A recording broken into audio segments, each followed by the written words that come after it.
Tem muita coisa pra gente comentar hoje e vamos que vamos. Começando aqui pelo julgamento de Bolsonaro, que tem muita coisa pra gente falar, em especial do PT.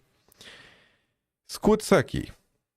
A turma da CNN entrou em contato com o Marco Aurélio para perguntar: ministro, ex-ministro, a opinião do senhor, grande jurista, compôs, fez parte da corte mais importante desse país, se aposentou por agora. O que é que o senhor tem para falar? Vejamos.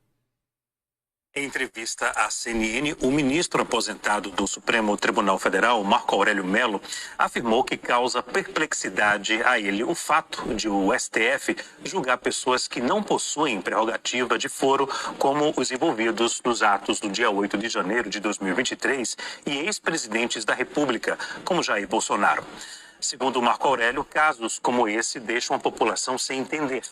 O ministro aposentado afirmou, abre aspas, continuo perplexo porque a competência do Supremo Tribunal Federal é de direito estrito. Pessoas que participaram daquela arruaça lá, uma alusão ao 8 de janeiro, estão lá no Supremo Tribunal Federal. Porque não sei, eles têm direito a um juiz de primeira instância. Marco Aurélio ainda afirmou, abre aspas, durante os 31 anos que estive no STF, quando alguém terminava o mandato, a gente baixava as ações para a primeira instância. Qual foi o órgão que julgou o presidente Lula? Foi o Supremo? Por que agora o STF vai julgar Jair Messias Bolsonaro? Isso é que a sociedade fica perplexa. Fecha aspas. Eu acho que quando eu vi da primeira vez esse vídeo, eu não entendi direito. Mas agora vendo os argumentos do Marco Aurélio Mello, quando ele diz, quando o Lula saiu da presidência, o julgamento dele foi para a primeira instância. E agora, ouvindo de novo e refletindo, eu só chego a uma conclusão. Marco Aurélio Mello é um antidemocrata. Você está flertando, ministro, com o fascismo. Opiniões aí extremistas, de extrema direita. Você está colocando em risco o Estado Democrático de Direito. Como o senhor ousa lembrar que no caso do Lula, o processo voltou para a primeira instância? A população está com perplexidade ao ouvir a sua opinião, ministro. Sério, assim, na boa. Porque hoje é dia de festa, ministro. O PT montou uma grande banca de especialistas com transmissão ao vivo a partir das 9 horas da manhã. Pedro Serrano, grande Pedro Serrano, rapaz, Lênin Streck. Os outros também são bem conhecidos, o Marcelo Shoa tá sempre enchendo o saco aí nas redes sociais. Quando você vai olhar essa linda turma, se você procurar uma lista de prerrogativas, eventos de IRE, quem sabe até, né? Parcerias com grandes advogados, grandes bancas de advogados, tipo a VAR de advogados, né? Do Valfrido Vardi. Você com certeza vai ver, né? Esse grupo forte, sempre em defesa do Estado Democrático de Direito. E para falar das coisas importantes em relação ao Estado Democrático de Direito, temos que lembrar que Polícia Federal descobre importação de armas de guerra para o tráfico do Rio de Janeiro. Entregas eram feitas pelos Correios e transportadoras. Os Correios estão ligados à administração federal? Só um questionamento. Peixão, um dos chefes do terceiro comando puro, utilizava os Correios e DHL Express para comprar, né, guarda-chuvas, munições, granadas. Mas nada disso importa porque hoje às 9 horas da manhã tem o julgamento de Bolsonaro. Graças a Deus. Graças a Deus. Isso é besteira. Alguém quer saber aquilo da Polícia Federal? Aí vamos continuar. Ladrões levam carga de armas e munições em São Paulo. Dona do material ACBC disse que averigua o ocorrido. Grupo abordou o caminhão na rodovia Anhanguera. Já li aqui esse texto. Tá pequenininho, mas eu consigo. O Leonardo Coutinho, jornalista antidemocrático, flerta com a extrema-direita, quer dizer que os bandidos saíram de casa para roubar um carregamento de armas e munições em um HB20. Como é que eles sabiam, né, que o carro estaria lá? Aquela rodovia, tanto carro pra assaltar. Não, vamos sair de casa, porque é um negócio corriqueiro, né? É um negócio do cotidiano, fazer um assalto como esse. É um negocinho, acordei hoje de manhã, vamos tentar sorte, né? Vai que tem um carregamento hoje que a gente possa roubar. Não é uma coisa que tem todo dia, um transporte desse tipo. O mais surpreendente é que, segundo consta, eles foram muito bem sucedidos. Inacreditável, mas não só. Como uma carga dessas transita sem escolta armada e aparentemente sem rastreamento por satélite? Não sei. Mas são perguntas antidemocráticas que ferem o Estado democrático de direito que hoje tem o seu dia de glória. Hoje é o dia de glória, hoje é o dia em que todo brasileiro, ou qualquer pessoa de qualquer país que queira observar o que acontece no Brasil nos pormenores, qualquer pessoa hoje vai entender através da Globo e do petismo.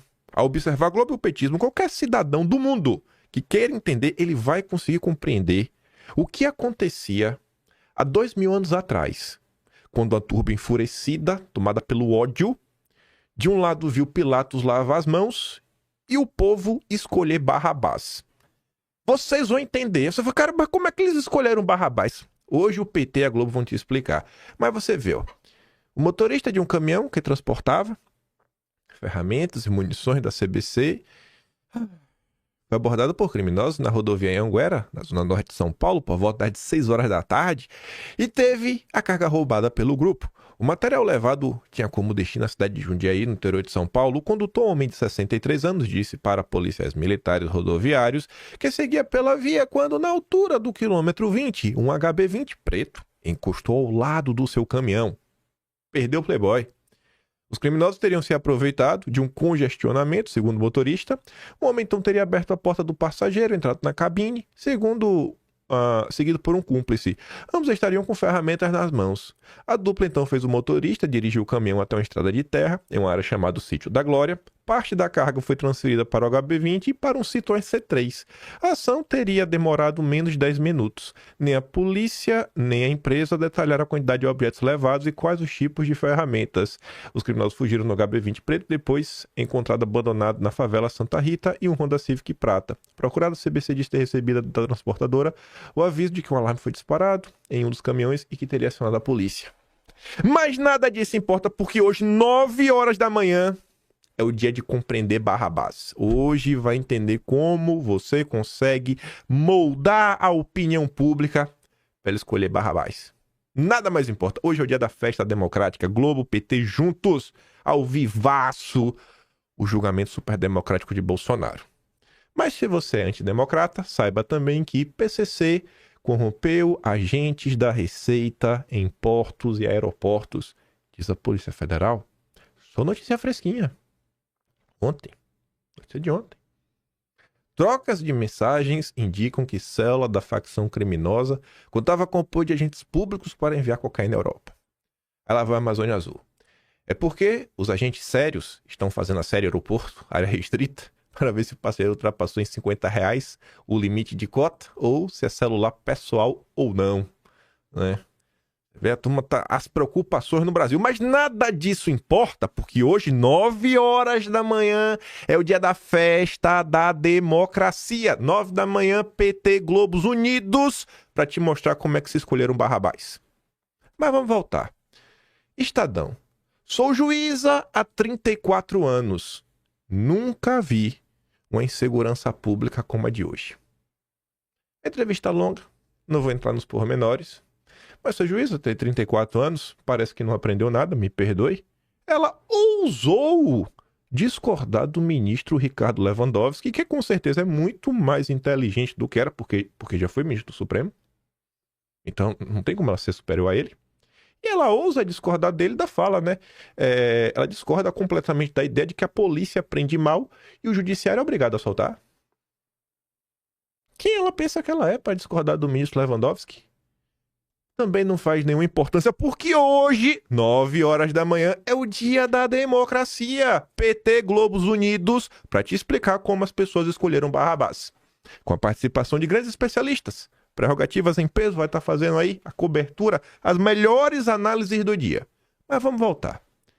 Diretor da ANTT migra para a CSN, a quem garantiu um alívio. Pouco. Recifrão 3,4. R$3,40? Não. Tem uma letra bi ali do lado. E não é bi no cunho amoroso. É bi de bilhão. Rapaz, que alívio, viu? O que seria de sua vida com alívio de 3,4 bilhões? O máximo de bi que você pode conseguir, né? É um abraço másculo. Ou um abraço aí de uma bela mulher, a depender do lado que você tá. Diretor-geral da Agência Nacional de Transportes Terrestres, por quase 4 anos, Rafael Vitali, foto em destaque, vai trabalhar como diretor institucional da CSN. A empresa tem interesse direto nas decisões da agência reguladora e foi beneficiada em mais de 3 bilhões de reais por decisão do próprio Vitali. O cara trabalhou por 4 anos na NTT, acabou tomando a decisão que ajudou a CNN, mais de 3 bilhões, e agora ele vai trabalhar na CSN. Parte relevante do negócio da CSN envolve o setor ferroviário, que é regulado pela ANTT. A empresa é controladora da Transnordestina Logística SA, TLSA, e da Ferrovia Transnordestina Logística SA, FTL, com malhas ferroviárias na região Nordeste. E é a principal acionista da MRS Logística SA, que controla 1.643 quilômetros de ferrovias que cortam São Paulo, Rio de Janeiro e Minas. As ferrovias respondem a mais de 16% dos lucros da empresa.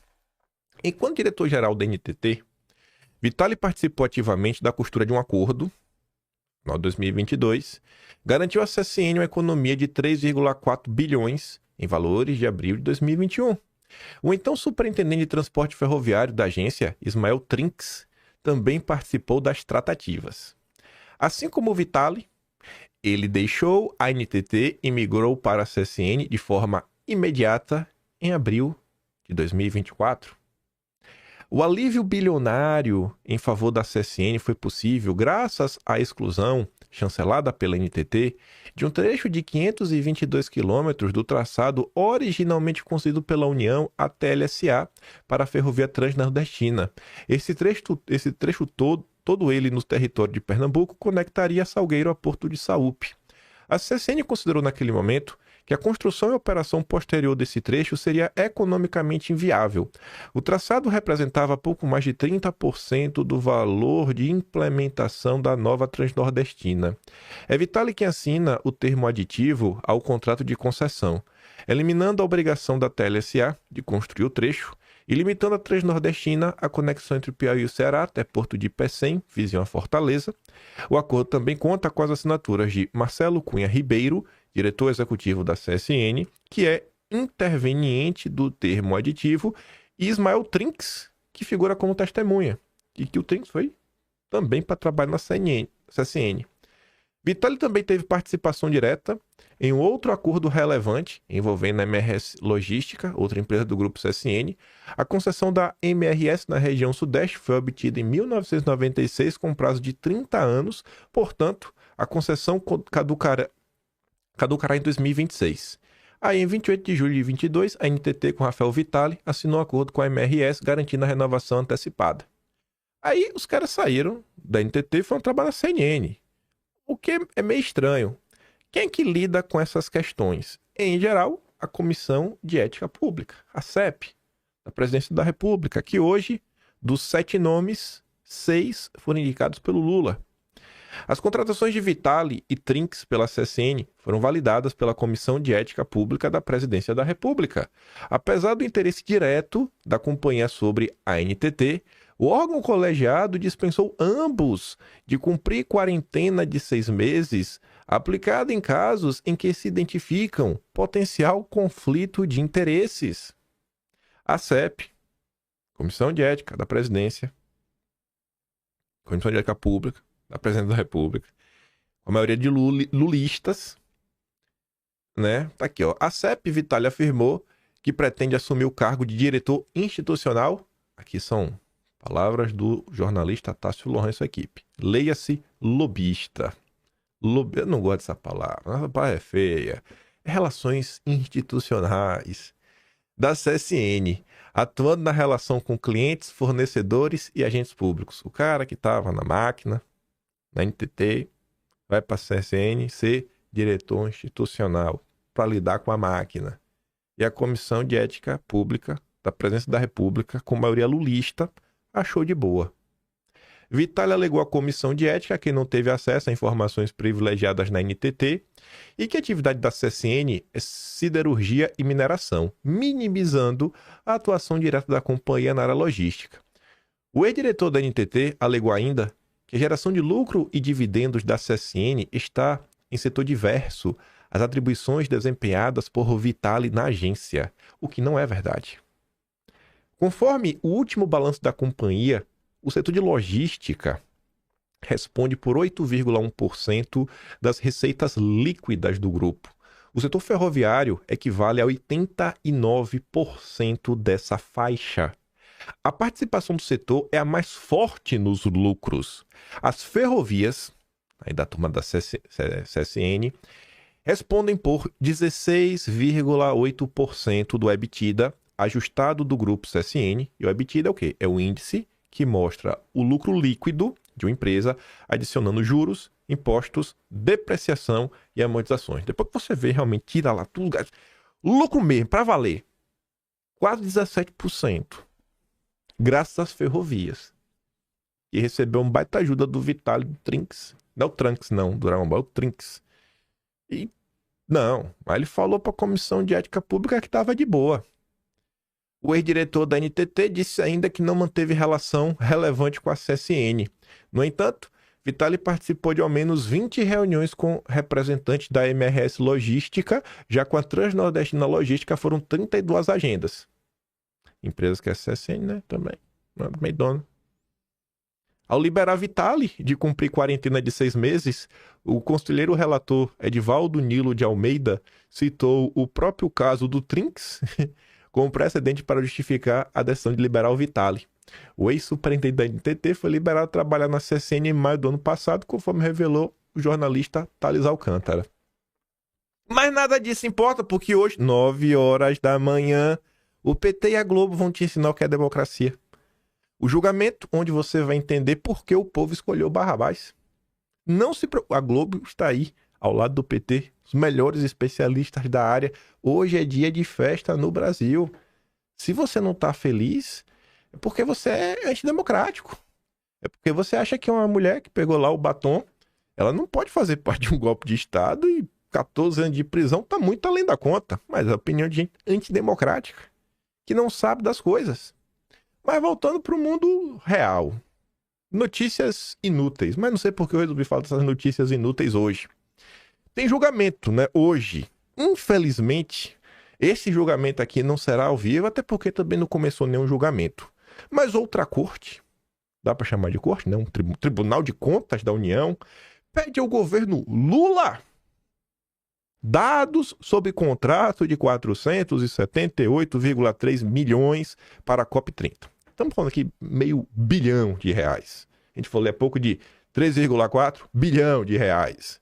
A área técnica do TCU viu possíveis irregularidades no contrato firmado entre o governo, Lula, e a Organização de Estados Ibero-Americanos para a Educação, a Ciência e a Cultura, a OEI, para a organização da COP30 e pediu ao governo federal uma série de esclarecimentos. Umas coisas meio estranhas. O caso foi revelado pela CNN em fevereiro. A secretária, aliás, a secretário, né? Deve ser a secretária. Deve ser a Secretaria Extraordinária para a COP30, vinculada à Casa Civil da Presidência da República, fechou um contrato de 478,3 milhões sem licitação, com a organização. Apenas no segundo semestre de 2024 foram fechados 5 acordos com a OEI, da OEI com o governo Lula, que somam cerca de 600 milhões, mais que os cerca de 50 milhões de todos os governos anteriores. Todos foram 50. Agora, só no segundo semestre, 600. Fora esse contrato, que já é outro. Um documento de 8 páginas, datado de 18 de março, obtido pela CNN, área técnica do TCU, pede à Secretaria da COP os critérios da contratação. O TCU também pede o detalhamento dos critérios que levaram à contratação, já que há no Brasil outros organismos internacionais atuando. Aí ele está um trecho, né, da decisão. Tendo em vista que não houve procedimento competitivo, ou seja, não teve licitação, isto é, a escolha da entidade foi realizada de maneira discricionária pelo órgão, e considerando que existe mais de um organismo internacional do qual a República Federativa do Brasil seja membro, atendendo os termos do Decreto 11.941/2024, também deve ser questionado na diligência quais foram os critérios e justificativas da escolha da entidade pela unidade jurisdicionada. A Corte de Contas também aborda a possibilidade de que tenha havido má gestão de recursos públicos na execução do contrato. Aí está ali. A representação destaca ainda a ausência de elementos que demonstrem a adequação econômica da contratação, o que pode sugerir, em tese, uma possível má gestão dos recursos públicos, violando princípios constitucionais como eficiência, economicidade, previstos no artigo 37 da Constituição Federal. Mas o ponto bom mesmo de toda essa treta, porque você pode explicar muita coisa, mas a explicação que acho que os jornalistas deveriam estar em busca é isso daqui: influência indevida. Um dos pontos tratados no documento é que a TCU diz ser um crescimento exponencial dos contratos do governo Lula com a OEI, ocorridos ainda segundo o tribunal após a ida para o Ministério da Educação de Leonardo Barchini como secretário executivo da pasta após dirigir a entidade. O Leonardo Barchini, ele já dirigiu a OEI no Brasil. Aí quando ele vai para o governo Lula, milagrosamente a OEI começa a fechar inúmeros contratos. Contratos estes ainda sem licitação. Aspas. Ainda diante das suspeitas de favorecimento à OEI, apontadas na representação envolvendo Leonardo Barchini, que ocupou a direção do OEI entre setembro de 23 e julho de 24 e assumiu a Secretaria Executiva do Ministério da Educação em 31 de julho, é fato que o apontado crescimento exponencial dos gastos com a organização de 17 milhões em 2023 para uma projeção de 676 milhões até 2025 levanta sérias questões sobre possível influência indevida. Será que teve algum tipo de influência indevida? Será? Não importa, porque hoje, 9 horas da manhã, é dia de democracia. PT Globo unido com os maiores especialistas do Brasil para explicar para o povo brasileiro como que no passado escolheram Barrabás. Hoje você entenderá tudo. Não perca, 9 da manhã. Mas vamos voltar.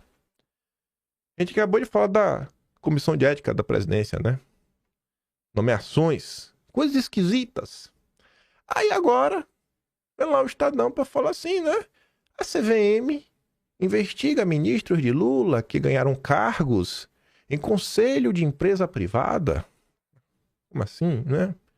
A Comissão de Valores Imobiliários abriu o processo para apurar a nomeação do Lupe, da Previdência, Aniele Franco, Igualdade Racial, Vinícius Marques, do CGU, para o Conselho de Administração da Metalúrgica Tupi, sem consulta prévia de conflito de interesses à Comissão de Ética. Mas acho que se perguntasse a Comissão de Ética também estava de boa. A Comissão de Ética tem muita ética. Ministros dizem que o procedimento do BNDES descartou os riscos. Não tem nenhum risco, né? Todos sabemos que a Aniele Franco é uma mestre da metalurgia. Vem aí de uma família conhecida, né? Pela sua vocação, os mestres de ofício dos ferreiros. Né? O tataravô da Aniele Franco fez a espada do rei Salomão. Era um ferreiro assim, cara, sem igual, sabe? Um negócio assim fino. Aço de Damascus. Nunca perde o fio de corte. Por isso que ela tá hoje aí, pô. Tá de brincadeira. Eu não sei porque o pessoal tá querendo fazer qualquer tipo de investigação. Aí vem o Renato com seu comentário antidemocrático. Ministros do governo Lula foram nomeados para o Conselho da Tupi, sem consulta prévia, Comissão de Ética. A CVM investiga, enquanto o BNDES do Mercadante já deu aval. Curioso, como nenhuma casa de análise mencionou esse risco institucional e nenhum banco demonstrou preocupação com governança. certos movimentos só parecem ser o problema dependendo de quem se beneficia. Mas nada disso importa porque hoje, 9 horas da manhã, Lula, Disseu, Gleisi Hoffmann, todo o PT estará unido na festa da democracia junto à Rede Globo para transmitir o maior julgamento da história desse país. Hoje o brasileiro vai entender por que escolheram Barrabás. Pode anotar. Mas vamos voltar para falar de Brasil. Carnaval!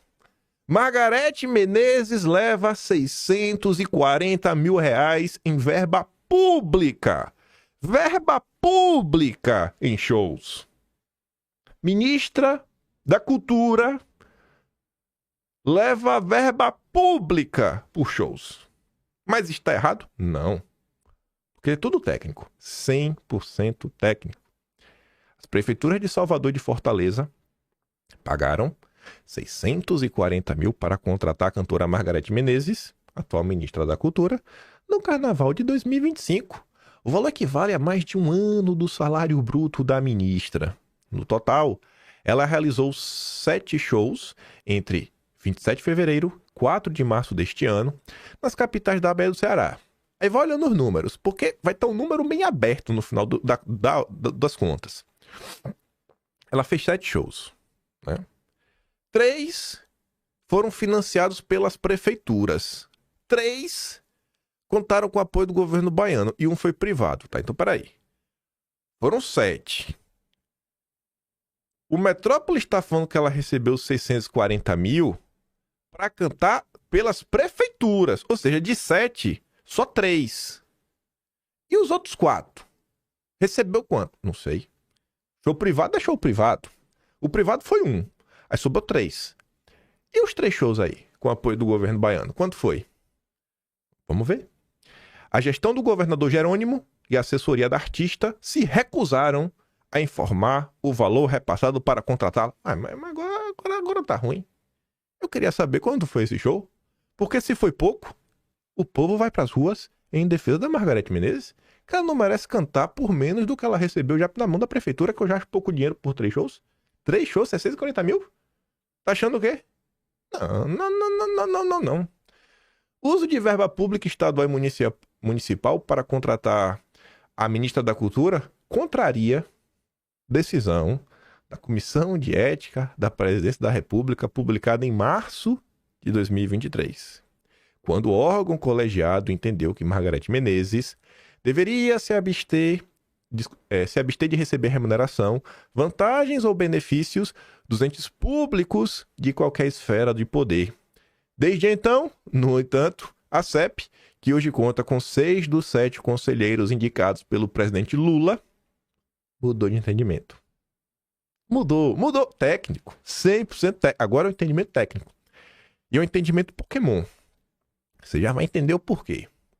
Autorizando a realização de shows com verba pública dos estados e municípios, desde que não se tenham utilizado mecanismos federais. Ela é ministra do governo federal. Se ela está fazendo show e o pagamento vem em governo de estado ou municipal, está de boa.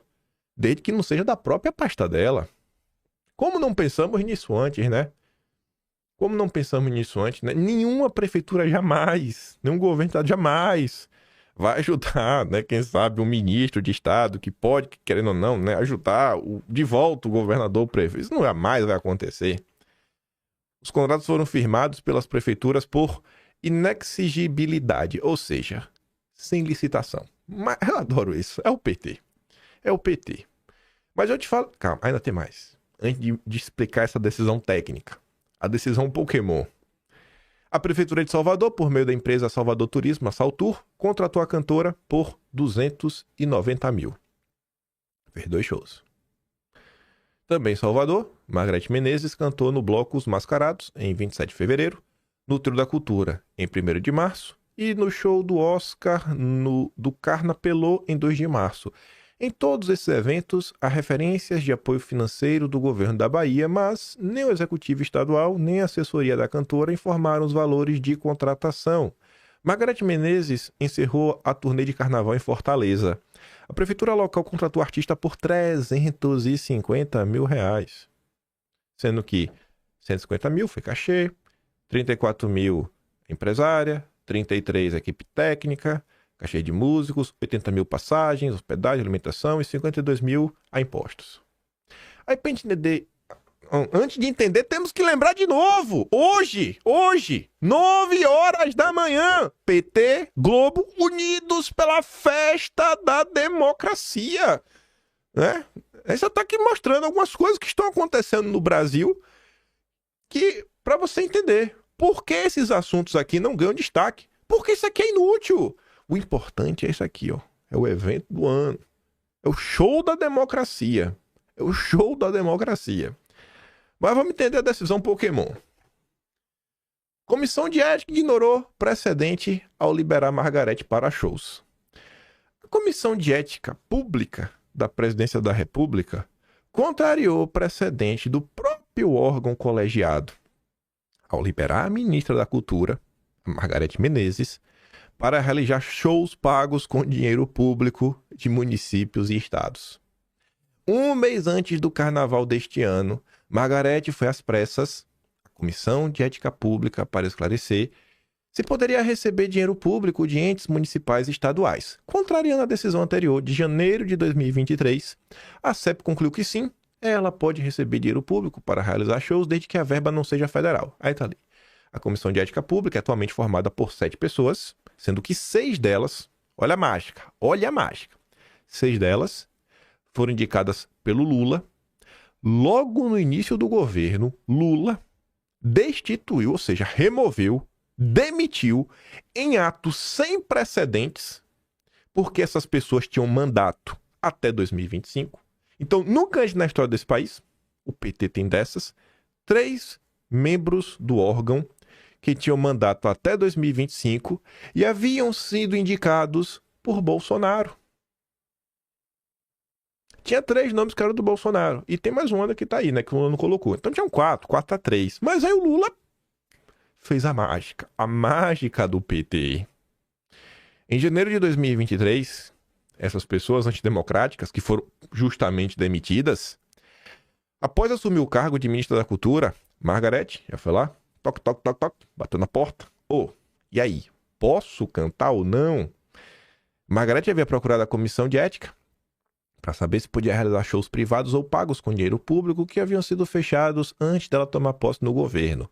Na ocasião, o conselheiro João Henrique Nascimento de Freitas, indicado por Bolsonaro, ou seja, um antidemocrata, concluiu que o ministro que cuida de verbas para um setor não pode ser beneficiado pessoalmente por esses recursos. A decisão foi revelada pelo jornal Estado de São Paulo, Estadão. Essa decisão sequer foi citada no despacho desse ano que liberou Margarete Menezes. Aí a turma do Metrópolis foi atrás. A coluna, o atual presidente da CEP, Manuel Filho, confirmou que houve uma evolução no atendimento. Evoluiu. Charmander virou Charmeleon, ou virou Charizard de vez. É um Pokémon. Os Pokémons evoluem. Uma decisão técnica. Tudo muito técnico. Apesar de, na decisão de 30 de janeiro, do então conselheiro, João Henrique Nascimento Freitas, indicado por Bolsonaro, constar que ela não poderia receber recursos dos entes públicos de qualquer esfera do poder, nas outras 3 decisões, especialmente nas 2 mais recentes, de 24 e 25, a vedação ficou restrita ao recebimento de recursos públicos federais. A gente evoluiu o entendimento. Evoluímos. Mas o que é importante? O que é importante mesmo é que hoje, 9 horas da manhã, Lula, Disseu, Gleisi, Lindenberg Farias, todo o petismo, junto com a Globo, vai estar aí transmitindo ao vivaço o maior julgamento da história desse país, para a população brasileira entender por que o povo escolheu Barrabás. É bíblico, é cíclico, as coisas não mudam. Mas vamos lá, para mais um caso, que não é caso de polícia, né? Não é. Essa notícia que saiu na imprensa que... Enfim, né? Como são democratas, eles merecem um tratamento democrático. João Campos, aliado do Lula, prefeito de Recife, compra livros superfaturados. Lá vai. Superfaturados com base no... Quem que disse isso? Porque livro é conhecimento. Conhecimento não tem preço. Parece piada, né? Mas se alguém chegasse pra tu e falasse assim, ô rapaz, deixa eu te contar uma história. Sabia que teve julgamento esses dias no Brasil? Tinha lá os caras acusando o fulano de superfaturamento, do livro super caro. E aí o juiz colocou como justificativa que conhecimento não tem preço. Se a pessoa te contasse isso no Brasil de hoje, tu ia achar que era piada? Tu ia achar que era piada ou tu ia achar, não, rapaz, no Brasil parece até que pode ser verdade uma notícia dessa. Veja o Brasil de 2025. Veja como estamos no Brasil de Lula. Prefeitura de Recife, comandada por João Campos, comprou livros superfaturados para professores ao custo de R$ 1.690 a unidade. Ao todo, o sobrepreço verificado pelo Tribunal de Contas do Estado de Pernambuco é de mais de 3,3 milhões. Enquanto o kit do aluno, comprado por João Campos, custa 58 a unidade, o do professor chega a 3.438 cada, cerca de 60 vezes maior, apesar de serem bastante semelhantes. Mas justo, né? Para cada 60 alunos você tem um professor, então o livro do professor é 60 vezes mais importante. Ó, já arrumei outro argumento técnico para justificar essa decisão. Eu tenho que parar de ajudar o petismo. O relatório do TCE propõe a responsabilização do então secretário de Educação de Recife, Fred Amâncio, que pediu demissão na última semana em meio ao escândalo das creches, dos secretários executivos, dos chefes de divisão, das equipes técnicas da MindLab. Também pede multa à empresa de 1,6 milhão. Aí tá ali, né? Entenda o superfaturamento. O kit dos estudantes comprado pela gestão inclui 3 livros, uma jogateca, um kit de jogos e uma caixa. O segundo, por sua vez, conta com 5 livros e uma jogateca. Como são 300 kits didáticos, o superfaturamento alcança basicamente 1 milhão por ano. Ainda que se trate de uma obra intelectual, nota-se fora de qualquer razoabilidade o valor de 3.380 para os 2 livros de professor, se excluído o custo de material do aluno, que é R$ 58, enquanto que os 2 livros do aluno, né, dá 58. Estes sim compatíveis com kits semelhantes do mercado.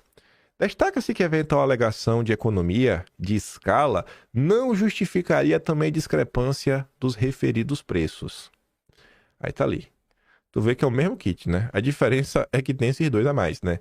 Livro do aluno, livro do aluno, livro do aluno, livro do aluno, livro da família, jogateca. O professor não ganha nem a caixa. Mesmo sem a caixa, você bota 2 livros, sai de 58 para 3.438. A atuação dos agentes públicos se deu de forma negligente, sem a esperada observância do dever e cuidado do zelo com a coisa pública, enquanto que a contratada não pode se eximir de responsabilização pelo sobrepreço ofertado e seu superfaturamento, sobretudo na contratação por inexigibilidade de licitação. Mais uma coisa que acontece numa compra sem licitação. Mais uma. É uma coincidência sem igual. No documento, também constam indícios de direcionamento na escolha da empresa contratada, a MindLab. Haveria exigências que só poderiam ser atendidas pelo empreendimento. Mas coincidência, né? Você faz um edital, você faz pedidos que só uma empresa pode fornecer. E a empresa que pode fornecer, fornece livro superfaturado. Com certeza tem uma explicação boa para isso, né? É porque isso é direção técnica, 100% técnica. A coluna, a prefeitura de João Campos disse ainda que o documento é preliminar, não foi julgado. Não foi julgado ainda, gente. Calma, ainda será julgado. Já a MindLab disse que não concorda com o favorecimento de empresas em negociações governamentais e que já se manifestou ao TCE. Esta não é a primeira vez que o TCE vê superfaturamento em projetos sob a alçada de João Campos. A coluna mostrou em dezembro que a Corte Estadual de Contas constatou sobrepreço de 7 milhões na obra do Hospital da Criança. Da criança! O hospital para as crianças! Criança, rapaz! 7 milhões. Mas nada disso importa porque hoje, 9 horas da manhã, PT Globo Unidos com os maiores especialistas do direito, com o selo de verificado do grupo Prerrogativas, os maiores advogados ao Brasil, porque são maiores porque eles são petistas, Eles fazem o L, eles estarão te mostrando a festa da democracia. A festa da democracia.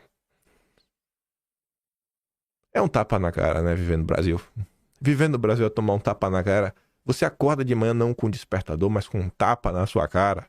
Nem que você não perceba, você já tomou um tapa na cara. Todos os dias você toma um tapa na cara para acordar. Esse é o Brasil. Este é o Brasil. Tem que levar no humor para você não surtar.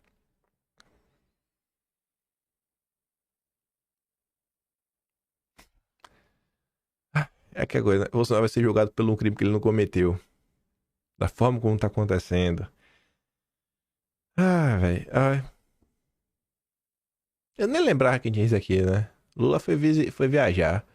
Eu não sei nem o que o Lira tá fazendo nessa foto, né? Não é mais nada. É o que o Lira tá fazendo aí? Não é pretende de nada. Mas foi lá pro Japão. Aí o pessoal colocou ali um sapato que parece com o sapato do Lula. Eu não sei se é. Parece. Se o sapato do Lula for aquele Zegna, tá custando 10 mil reais. Eu espero que não, porque o Lula é um cara humilde. O Lula não gosta de coisa cara, né? Mas até que foi vestido pela Janja, né? Botou uma gravata aí que parece uma corda de amarrar jegue. Enfim, né? É o Pacheco. Olha a desenvoltura do Pacheco. Chega, não entra no enquadro da foto. Mas nada disso importa, porque hoje, 9 horas da manhã, PT Lula unidos, pra te explicar porque o povo escolhe Barrabás. Merval Pereira, hoje, 4h30 da manhã, escreve algo que só alguém da Globo, né, conseguiria escrever. Começa um texto falando: nossa, estamos vivendo a repetição de coisas, é tão simbólico. Quando celebramos 40 anos de democracia, temos que julgar novamente tentativa de golpe de Estado, de pessoas antidemocráticas. O fantasma do golpe militar ainda está ao nosso redor, sabe? Toda aquela ladainha chata. Chata, chata, chata, chata, chata, chata. Do início até o fim. Aí lá pras tantas, no meio do texto, eu vou até ler uma manchete, né? Julgamento da infâmia. Todos que foram identificados participando da baderna e das invasões merecem ser punidos, mas não na mesma proporção. Aí lá pro meio das tantas, o Merval começa a dar sua opinião. Que vem saber que a opinião do Merval não é porque ele está preocupado com a Débora, ou com pessoas que estão na condição similar da Débora. A preocupação do Merval Pereira é com a narrativa.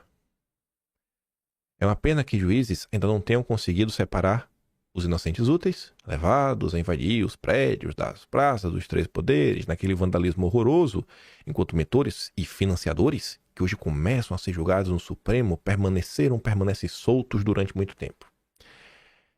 Aí depois ele fala, né? Ele mesmo e seus colaboradores mais próximos, como almirantes, generais, estão no banco dos réus, são fã de Bolsonaro. Todos os que foram identificados participando da baderna e das invasões merecem ser punidos, mas não na mesma proporção. Afirmar que aquela cabeleireira irresponsável que pichou a estátua da justiça com batom, participou de uma revolta armada é uma loucura. Acaba dando a impressão de que não está sendo feito justiça, mas sim uma vingança, uma revanche, que não é papel do Estado brasileiro. Aí, qual é a conclusão do Merval? Por isso também, espera-se que o julgamento histórico de hoje seja conduzido com equilíbrio. Até aqui chegamos no mais puro equilíbrio. Até aqui chegamos no mais puro equilíbrio. Não teve nenhum deslize, nenhuma derrapada, não aconteceu nada. Não tem uma correção a ser feita. De nada! Incrível! A única correção talvez seja a fake news da Daniela Lima, né? Sobre o computador da BIM. Tirando isso, não, tudo técnico. 100% técnico. Para que o movimento político em favor de uma anistia aos envolvidos na revolta fracassada não tenha ambiente favorável no Congresso. Assim como não se pode exagerar na dosimetria para não dar asas à teoria da conspiração, viu, gente? Também não se pode deixar que mentores e financiadores do golpe infame fiquem à solta, né? Então, esse povo aí meio conspiratório, que acha que tem uma perseguição no Brasil, é maluquice. Tudo técnico. Tudo amplamente democrático. Tudo muito democrático. Ontem saiu uma notícia aí que o Fux pediu vista. E é dia de julgamento. Esse aqui é o caso da Débora, né? Mas tem vários outros casos. Vários outros casos que tiveram também ao longo do tempo. É porque o da Débora ele ficou meio marcante, porque sabe quem é ela? É a mina do perdeu o mané com batom. É o que conseguiram colocar de maneira objetiva na hora de individualizar, né? Mas se você perguntar pra alguém, tá, o que é que ela fez além disso? O que é que ela fez além disso? Assim, que você consegue mostrar com imagens, por exemplo. Ela está sendo acusada de golpe de Estado, conspiração, ação criminosa, tudo aquela coisa que vocês estão por dentro aí, né? Mas enfim, vamos ver aí, né? Como é que vai ser o julgamento. Como é que vai ser o desfecho disso daí. Mas a preocupação de toda a imprensa é, cara, tem que julgar para o povo não pedir anistia. O pessoal que já tomou 17 anos de cadeia tem que continuar 17 anos na cadeia. Tem que ficar 17 anos na cadeia. Eu entenderia, gente, de coração, eu realmente entenderia se a imprensa começasse um coro falando, cara, a gente tem que, né, realmente tá chegando o momento de falar uma anistia, vamos trabalhar pra gente deixar Bolsonaro de fora. Eu entenderia, de coração, eu entenderia, porque a imprensa jamais vai aceitar que Bolsonaro seja alvo da anistia, mas usar essas pessoas, os inocentes úteis, sabe, pra você pegar o peixe grande, isso não tem condição nenhuma. Eu tava passando no Twitter, a chamada do Corvo chamou minha atenção. O melhor de tudo é a cara de bocó do Dória. E olha que eu nem gosto do Zé Bonitinho, né? Do Ricardo Nunes. Assina embaixo aí o que o Corvo falou. Tenho nenhum apreço pelo Ricardo Nunes. Mas olha isso aqui. Do resultado, seja de um lado ou de outro, vai ter um reflexo no país. O que a gente espera é que as pessoas que têm essa responsabilidade desse julgamento possam ter muita sobriedade, muita noção da sua responsabilidade, né? Mas eu queria já deixar claro, primeiro, que não era nem para estar acontecendo lá. Ele não tem foto, ele não é presidente, ele não tem foto, era para estar acontecendo em primeira instância. Não é possível que o cara do rap lá, o traficante, teve uma condenação menor e está solto. Não é possível que tantas pessoas de altíssima periculosidade tiveram penas menores e estão soltas, e uma pessoa que não tem nenhum antecedente criminal, que tem 2 filhos, um de 10 anos e um de 7, seja condenada a 14 anos. No meu ponto de vista, respeitando qualquer outro ponto de vista. Não é aceitável o que fez. Mas não é possível. Quando o rapaz pegou galão de gasolina e foi aqui na estrada do Borba Gato e pôs fogo, pegou uma pena lá da cesta básica. Alguém vai me falar que o Ricardo Nunes é um bolsonarista? Ele até recebeu apoio de Bolsonaro, né, nas eleições, mas convenhamos, né? Tem que ser muito descarado pra pegar esse cara e jogar na bolha do bolsonarismo. Na bolha da direita, conservador e tudo mais. Pode estar mais direita, óbvio. Mas, pelo amor de Deus também, né, velho? Mas, enfim, né? Queria que a imprensa desse destaque nisso daqui, né? A imprensa como um todo. Bota lá, pô. Destaque aí, fala. O que tá acontecendo? Mais pessoas falando em torno desse assunto. Nas suas falas para CNN, o Marco Aurélio Mello também falou sobre a anistia. Isso aqui é curtinho, é 20 segundos. Olha, em entrevista à CNN, o ministro aposentado do Supremo Tribunal Federal, Marco Aurélio Mello, comentou o projeto de lei para anistiar os condenados pelos atos do dia 8 de janeiro. Ele disse, abre aspas, o perdão é sempre bem-vindo. Anistia é virada de página. Seria uma pacificação, diminuiria a polarização no país. E a anistia, sendo aprovada, não é passível de ser questionada. Fecha aspas. Olha a entrevista. Mas será que o pessoal quer pacificar o país? Será que existe algum interesse em pacificar o país? Será? Eu queria, né? Mas, enfim. Ontem o Gadelha, do meio da tarde, estava comentando aqui o Hugo Mota prometeu uma reunião para decidir a urgência do pé da anistia. Parece até piada, mas não é piada, porque esse negócio de data no Brasil, o pessoal tá... Assim, são as coincidências que incomodam. O Hugo Mota, ele prometeu realizar uma reunião no dia 1º de abril. Não pega mal? Pega mal, né? Mas tudo bem. 1º de abril vai ter a reunião para decidir se pauta ou não o requerimento de urgência do projeto da anistia aos condenados pelo 8 de janeiro. A promessa foi feita por Mota em conversa com o líder do PL na Câmara, o deputado Sóstenes Cavalcante, na sexta-feira. Segundo Sóstenes, que está à frente da articulação, a reunião terá apenas líderes de siglas que vão assinar o pedido de urgência. Ontem, no podcast do Vilela, que Bolsonaro foi, depois o Tarcísio chegou lá, ficaram juntos falando várias coisas. Uma das coisas que eles chegaram a abordar foi a questão da anistia, e é uma afirmação que o Tarcísio fez, assim, fez sem minhas palavras, não acho que Tarcísio prometeu uma coisa que ele não possa cumprir, ele falou, cara, o Republicanos irá apoiar a anistia. E ele diz lá que o Marcos Pereira teria feito uma declaração que foi distorcida. Distorceram o que o Marcos Pereira falou. Se distorceu ou não, hoje eu não tô nem aí, irmão. Assim, vai apoiar, vai. Então, pronto. Ótimo, ótimo. Então distorceu. Então apoia aí e pronto. Águas passadas. Tu vai apoiar? Vou. Então, águas passadas. Eu só quero que esse pessoal reencontre a liberdade. Só.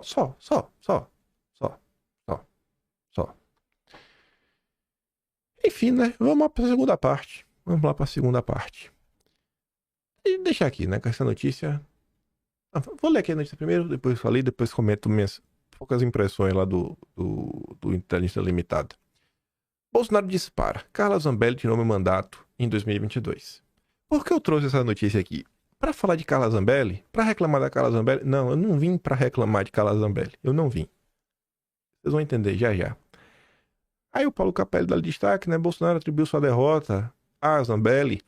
Eu não acho que Bolsonaro atribuiu a derrota dele a Carla Zambelli, né? Eu acho que é jeito de falar. Como que foi um evento, foi um episódio que acabou por ajudar a gerar um desgaste. Porque Bolsonaro não só falou da Zambelli. E isso que é curioso.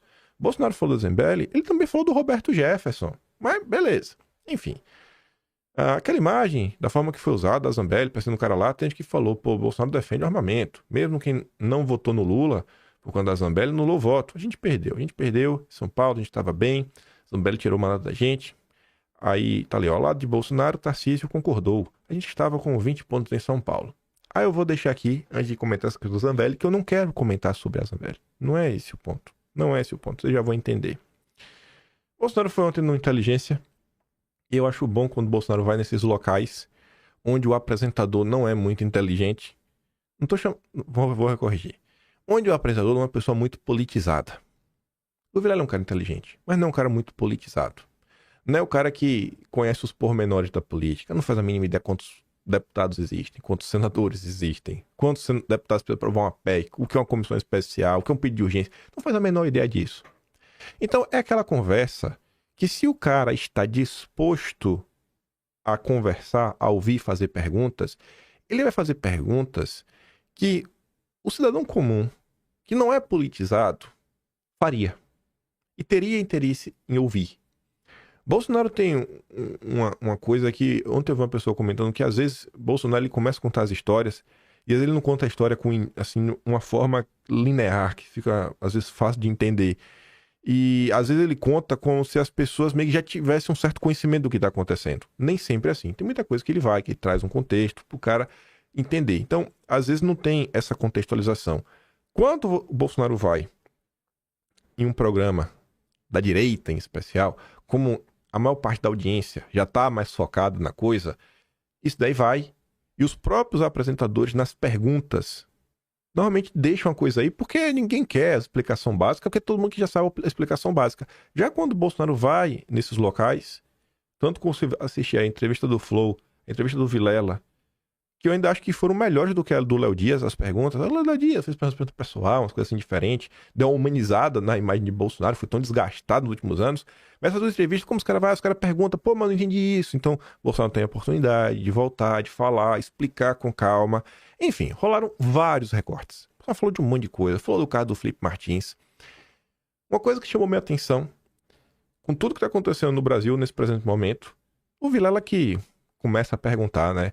E aí, pô, direita, preocupada com o Senado e tudo mais. E aí abriu espaço. E, poxa, no momento que as coisas estão, ainda ter cabeça para começar a citar a lista de pessoas que ele vai apoiar para o Senado. Ó, cara, o Senado já tem um fulano, Ciclano, Beltrano, Paraná, isso, aquilo, outro. E você vê pela quantidade de nomes que Bolsonaro tá falando, uma pessoa não fala isso assim de bate-pronto se já não tiver raciocinado um pouco sobre isso antes. Então você vê que é um assunto que tá na cabeça do cara. Com tudo que tá acontecendo no país e tudo mais, tá na cabeça do cara que, pô, tem que trabalhar pra gente ter maioria no Senado. Existe algum tipo de preocupação. Porque, veja só, veja se não é uma questão de lógica. Se Bolsonaro tivesse preocupado só e somente só com ele, por que ele estaria preocupado com a eleição municipal, eleição para deputado federal, governo e Senado? você está preocupado com ele ia estar preocupado com a disputa pela presidência. E só estaria falando da disputa pela presidência. Se a preocupação dele fosse só a família dele, ele ia falar dele, a disputa da presidência, e falar, olha, meu filho vai disputar tal, filho tal, filho tal, acabou, Zé Fini. Não ia estar sugerindo vários nomes ao redor do Brasil, isso, aquilo, outro, fazer o que está acontecendo, relatar algumas coisas. Então, me incomoda muito ver, no tempo que estamos agora, um momento que a galera fala tanto, né, de, assim, você vê umas coisas, você ousa tecer alguns comentários críticos sobre algumas figuras na direita, surge influenciador que você nunca nem ouviu falar debaixo do tapete para defender e falar que você está dividindo a direita. Mas na hora de você mostrar alguma coisa, na hora de você ter uma certa união, uma coesão em torno de Bolsonaro, rapaz, não, mas veja bem, não, aí ele tá errado o tempo todo. Mas, enfim, né? Eu acho que o momento agora, mais do que nunca, deveria ser de apoio ao Jair. Mas minha opinião não conta. Por quê? Porque eu só faço passar pano, né? Então, enfim, mas minha opinião, se eu pudesse ser ouvido por alguém, eu ia falar, cara, eu acho que mais do que nunca deveria ajudar e apoiar o Jair. Enfim, se você roda nas redes sociais, principalmente no Twitter, se acompanhar o debate público de pessoas bem conhecidas, tem vários cortes. Inclusive cortes que foram divulgados pelo próprio Bolsonaro. Um dos cortes foi o do Felipe Martins. Muita gente divulgando o corte dele, explicando sobre a questão. Cara, não tem. Se teve golpe, cadê? Então, vamos. Que minuta é essa? Ele começa a explicar um monte de coisa. Ninguém compartilhou esse tipo de coisa. O corte que a direita inteligente, que faz críticas construtivas, jamais ataca, ela só se preocupou em compartilhar um recorte. Que foi esse recorte da Zambelli. Então, eu não quero falar da postura da Zambelli, da fala de Bolsonaro. Eu quero analisar a reação da direita em relação a isso daqui. Foram mais de 3 horas de podcast, 3 horas e 16, eu acho que foi 47, 3 horas e 16. Só e somente só tem esse corte circulando nesse setor super inteligente da direita. A fala de Bolsonaro sobre a Zambelli. Diversas pessoas comentando sobre isso. Aí, olha como o central da direita faz essa postagem. Bolsonaro defende Zambelli de julgamento, mas acredita que a atitude da deputada prejudicou. Esse comentário eu achei interessante, porque, vou mostrar para vocês os comentários que vieram depois, muita gente parece que esqueceu a parte do podcast que Bolsonaro, antes de falar sobre isso, ele está defendendo a Zambelli, que acha que não é justo ela ser caçada. Poxa, gente, qual é a lógica? A Zambelli, ela conseguiu votos porque ela andou com a ferramenta na mão? Por estar com a ferramenta na mão, ela teve alguma vantagem eleitoral naquilo ali? Ainda mais que foi no segundo turno, ela já estava eleita. Não faz nenhum sentido. Então como é que... Assim, é uma coisa que eu não vejo a relação do que aconteceu com a eleição da Zambelli, então não faz sentido ela ser caçada por isso. E Bolsonaro defende ela. Vamos ver aqui o recorte todo. A TV Globo pegou essa imagem, foi ela, o Jefferson, Roberto Jefferson. Foi a semana anterior, mas prejudicou, lógico que prejudica. E a da Carla Zambelli, porque eu sempre defendi a arma de fogo para cidadão de bem. E essa minha política deu certo. Porque do final do governo Temer até o final do meu governo, baixou em quase 30% o número de mortes por arma de fogo no Brasil. Então, Deus, você não viu violência mais no campo. Você não viu o MST agindo. Você não vai combater a criminalidade, não vai entender, com pombinhas por aí. Então, isso aí, essa medida que nós tomamos, ajudou. Agora, aquela imagem, da forma que foi usada, a Carla Zambelli perseguindo o cara lá. Aquilo é muito forte. Aquilo teve gente, olha, o Bolsonaro defende armamento. Então, o pessoal, mesmo que não votou no Lula, anulou o voto. A gente perdeu. São Paulo estava bem aqui, né? A gente estava com 20 pontos. Quase 2 milhões, né? Foi. E aí o que acontece? A Carla Zambelli tirou o mandato da gente. Ela tirou o mandato da gente. Você perde 5 pontos, quer dizer, sua diferença é de 20 para 10 pontos. Que é 5 que você perde. Aqui em São Paulo dá quantos votos aí?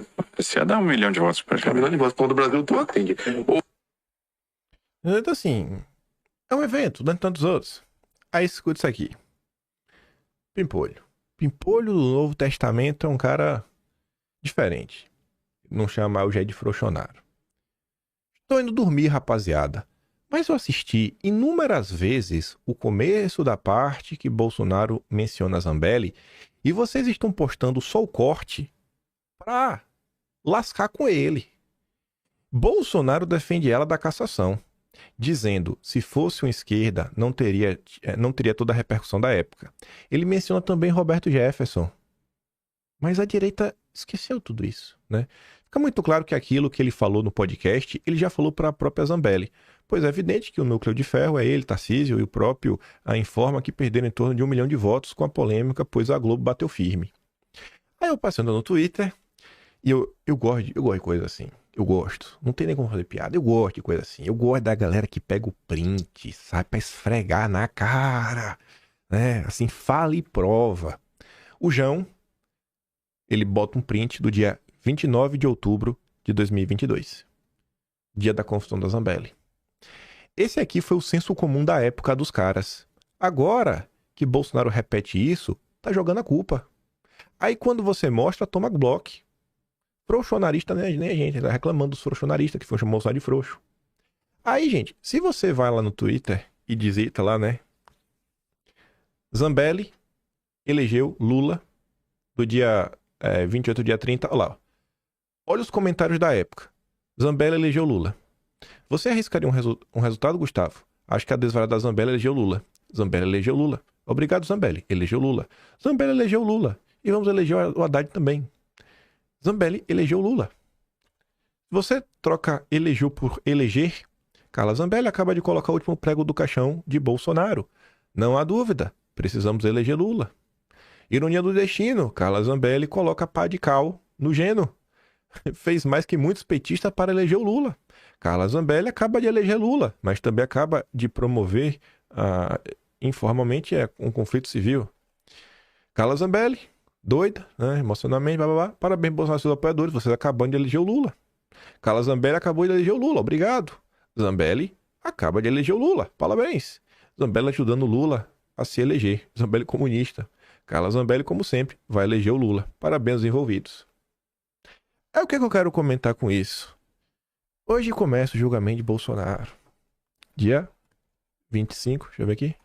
Dia 25 de abril. Deixa aqui, ó. Dia 25 de abril. Tanta coisa acontecendo.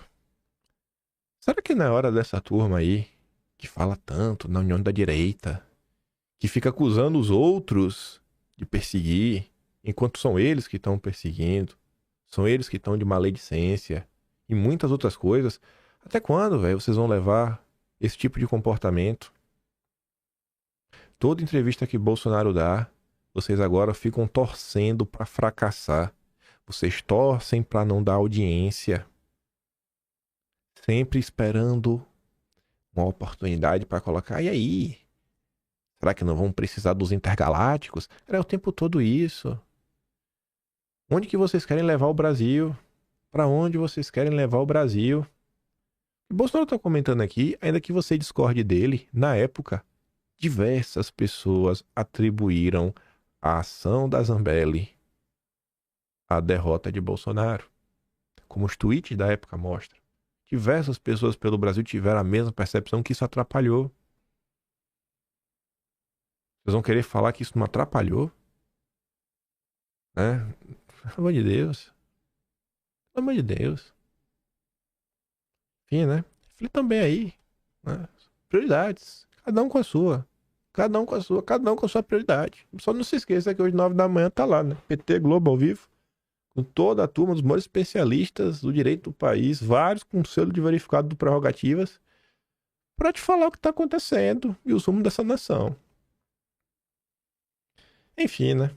Prioridades. Cada um tem as suas. Os petistas têm a deles. Quero ver pra qual lado aí a direita vai remar. Se nesse momento, diante de tudo que está acontecendo, as pessoas vão olhar e falar, pô, não, realmente, velho, agora é hora de parar de birra e entender o que está acontecendo com o Bolsonaro, né? A maior liderança da direita. Pô, peraí, irmão. Ou se o pessoal vai continuar aí, né, de conversa mole, fingindo que não tem nada de estranho acontecendo. Eu sei que eu fico por aqui. Deixo pra vocês aquele grande beijo e abraço. Vou mandar todos os vídeos que eu dei play aqui no Telegram, como sempre. Como eu sempre também falo, né? Se gosta do meu trabalho, já é um pouco mais, passando no canal. Tem um Tony Valeu, tem um peito na descrição e tem um Atlas brasileiro. Kimpai.com.br, né? Olhem pelo Jair, olhem por todo mundo. Olhem pela turma do 8 de janeiro. E olha aí pela turma da direita, né? Pra ver se a turma acorda. Pra ver, então, ó, irmão, olha o que está acontecendo no país. E parece aí que tem muita gente querendo se vingar, né? Também na direita, né? Um sentimento de vingança. Vingança que eu não sei em quê. Porque Bolsonaro entregou o país pro Lula. Foi Bolsonaro? Foi ele? Quem entregou foi quem votou no Lula, né? Mas vai entender. É isso. Vejo vocês amanhã. Aquele grande beijo e abraço. Tamo juntos. Valeu, meus amigos. Fui.